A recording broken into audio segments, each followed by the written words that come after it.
Paolo Contis nag-react sa mga kapusong tumatangging maging guest nila pero nagpupunta sa It's Showtime.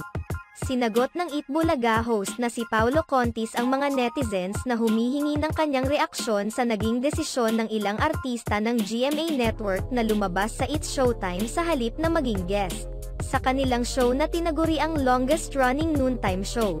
Sa kamakailang panayam kay Paolo Contis, sinabi niyang wala na silang magagawa sa pagpunta at pagiging guest ng ilang kapuso stars sa It's Showtime at pagtanggi sa kanilang show dahil personal decision na umano nila ito.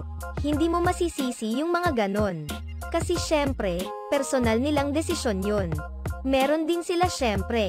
Hindi mo masasabi kung may takot, o merong personal na investment with others, diba? You cannot take that against them.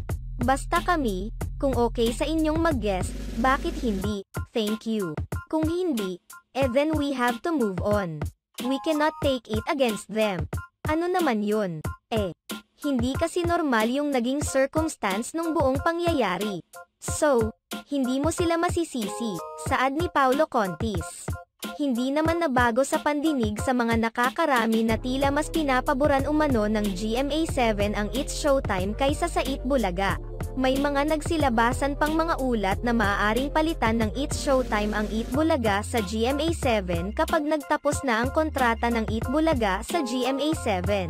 May mga nagsilabasan pang mga ulat mula sa iba't ibang sources na umano'y GMA mismo ang nagbibigay ng mga artista para maging guest ng Eat Bulaga.